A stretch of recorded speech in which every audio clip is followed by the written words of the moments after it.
बच्चों अगला कॉन्सेप्ट है इनकम्प्लीट डोमिनेंस। तो मेंडल का जो लॉ ऑफ डोमिनेंस है उसका ये एक्सेप्शन है, इनकम्प्लीट डोमिनेंस। क्या होता है इसमें? इसमें होता है कि अगर when F1 hybrid exhibits a mixture और blending of characters of two parents the case is considered as incomplete dominance. मतलब जो F1 हाइब्रिड है मेंडल के हिसाब से क्या था, उसमें दोनों में से किसी एक पेरेंट को शो करता था, एक पेरेंट सप्रेस हो जाता था तो डोमिनेंस होता था। लेकिन यहां पे क्या है कि जो F1 हाइब्रिड होगा that will be similar to both parents up to some extent, कुछ हद तक दोनों पेरेंट्स के सिमिलर होगा। मतलब एक ऐसा फिनोटाइप शो करेगा, F1 hybrid is intermediate type, मतलब ऐसा फिनोटाइप शो करेगा जो ना तो डोमिनेंट होगा ना तो रिसेसिव होगा, कुछ इन बिटवीन होगा। जो क्लासिक एग्जांपल आता है इनकम्प्लीट डोमिनेंस का, वो दो फ्लावर है, मिराबिलिस जलापा और एंटीराइनम मेजस। एंटीराइनम का एग्जांपल आपकी बुक में दिया है तो उसको लेके हम लोग एक्सप्लेन करेंगे। मिराबिलिस जलापा भी आपको याद करना है क्योंकि फर्स्ट टाइम इनकम्प्लीट डोमिनेंस इसी में डिस्कवर हुआ था, मिराबिलिस में। तो अगर आता है कभी क्वेश्चन में, मान लो प्लांट दे दिया और फिर मिराबिलिस जलापा का प्लांट दे दिया और नीचे फ्लावर कलर के बारे में पूछ लिया, तो आप इनकम्प्लीट डोमिनेंस को दिमाग में रखोगे। और अगर पी प्लांट के फ्लावर को दे दिया तो आप डोमिनेंस को ध्यान में रखोगे। तो इसलिए ये दो नाम याद रखना है आपको, मिराबिलिस जलापा और एंटीराइनम मेजस, इनमें इनकम्प्लीट डोमिनेंस होता है। अब हम एंटीराइनम का एग्जांपल लेके देखते हैं इनकम्प्लीट डोमिनेंस का कॉन्सेप्ट क्या है।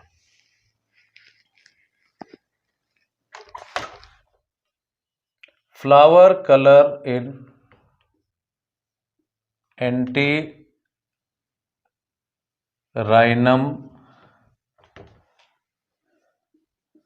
स्पीसीज, फ्लावर कलर इन एंटीराइनम स्पीसीज, या इसी को दूसरा नाम है इसी का स्नैपड्रैगन, स्नैपड्रैगन, या फिर इसी का दूसरा नाम है डॉग फ्लावर। इतने नामों से है। ये आपकी एनसीईआरटी बुक का एग्जाम्पल है। इसमें यह पाया गया कि पेरेंट्स सिलेक्ट किए गए, capital R capital R, capital R small R, ये रेड थे, ये वाइट थे। अब इनसे गैमीट बना कैपिटल आर और इनसे गैमीट बना स्मॉल आर। जो F1 जनरेशन आई, F1 जनरेशन आई जो, that was capital R small R, ये F1 जनरेशन थी। अब मेंडल के हिसाब से क्या होना चाहिए? मेंडल के हिसाब से यहाँ पे डोमिनेटिंग जो कैरेक्टर दिखाया गया है वो रेड है और रिसेसिव कैरेक्टर व्हाइट है, तो मेंडल के हिसाब से इसको रेड होना चाहिए। लेकिन ऐसा हुआ नहीं। जितने भी फ्लावर प्रोड्यूस हुए सब के सब पिंक थे। कैसे थे? सब के सब पिंक थे, ऑल पिंक। तो पिंक कलर ना तो रेड जैसा है ना तो व्हाइट जैसा है, मतलब ये क्या है, इंटरमीडिएट है, दोनों के बीच का कलर है, कंडीशन है, दोनों के बीच की कंडीशन। अब जैसा कि हम हर क्रॉस में करते हैं, F1 की हम सेल्फिंग कराते हैं, तो चलो सेल्फिंग करा देते हैं, F1 into F1, capital R small R, capital R small R. Selfing कराएंगे तो दो तरह के गैमीट बनेंगे,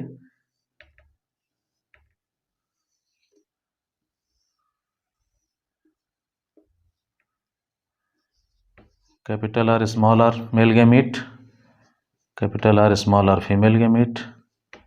ये हो जाएगा कैपिटल आर, ये हो जाएगा कैपिटल आर स्मॉल आर, ये हो जाएगा कैपिटल आर स्मॉल आर, ये हो जाएगा स्मॉल आर स्मॉल आर। तो आप तीन तरह के फ्लावर देख पा रहे हो, ठीक है। अगर इनका हम जीनोटाइप देखें तो तीन तरह का जीनोटाइप है,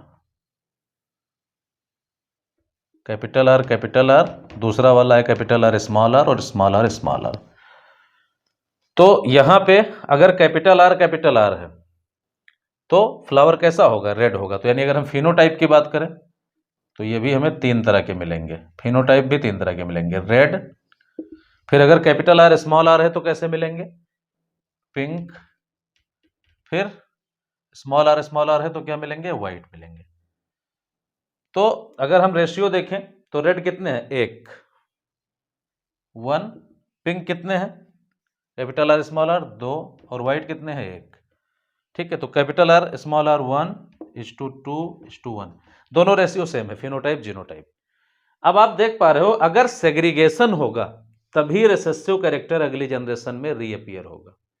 तो सेग्रीगेशन तो यहां पे हो रहा है, यानी कि incomplete dominance is the exception of law of dominance, not law of segregation. Segregation यहां फॉलो हो रहा है, डोमिनेंस फॉलो नहीं हो रहा है। ठीक है, तो ये हो गया इनकम्प्लीट डोमिनेंस। अब अगला कॉन्सेप्ट हम कंटिन्यू करेंगे, कोडोमिनेंस। इनकम्प्लीट डोमिनेंस में क्या था कि कोई भी पेरेंट अपने आप को पूरी तरह से एक्सप्रेस नहीं कर पा रहा है, एक कंडीशन बन रही है जो कि इंटरमीडिएट कंडीशन है। कोडोमिनेंस में क्या होगा, दोनों अपने आप को एक्सप्रेस करेंगे, इक्वली एक्सप्रेस करेंगे। तो in case of codominance the F1 generation resemble to both parents.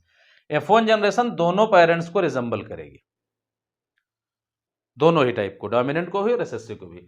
In this interaction in heterozygous condition both alleles are equally dominant and show their independent expression। मतलब यहां पे दो एलील्स होंगे और दोनों अपना एक्सप्रेशन शो करेंगे। ठीक है, for example AB blood group, अगर AB ब्लड ग्रुप है मान लीजिए, तो ब्लड ग्रुप कौन डिसाइड करता है, आप 11th क्लास में आपका कॉन्सेप्ट है ये, लेकिन हम बताए दे रहे शॉर्ट में। आरबीसी के सरफेस पे, मेच्योर आरबीसी के सरफेस पे जो शुगर्स लगे होंगे वो ब्लड ग्रुप डिसाइड करते हैं। लेकिन ये लग कब जाते हैं, ये लग जाते हैं इमेच्योर स्टेज में, ये लग जाते हैं इमेच्योर स्टेज में, क्योंकि मेच्योर आरबीसी में तो न्यूक्लियस ही नहीं होता है, तो क्रोमोसोम कहां से होंगे, एलील्स कहां से होंगे।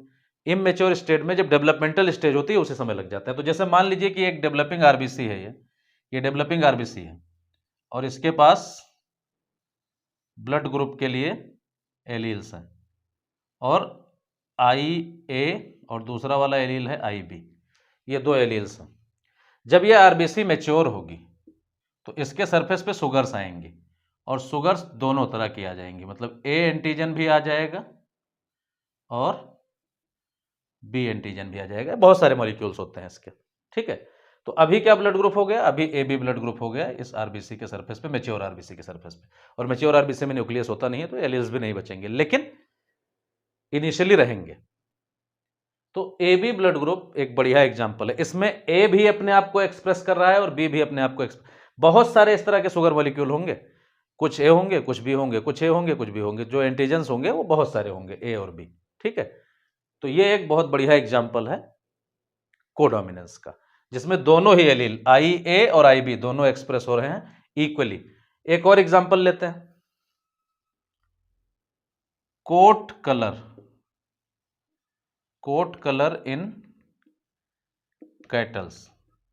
तो मान लो कोई कैटल है, कोई गाय है, सबसे बढ़िया आसान एग्जांपल लेते हैं, ब्लैक है और इसका क्रॉस कराया गया व्हाइट कलर के कैटल से। अब इसमें से किसी भी एक का मेल ले लेंगे, किसी भी एक का फीमेल ले लेंगे।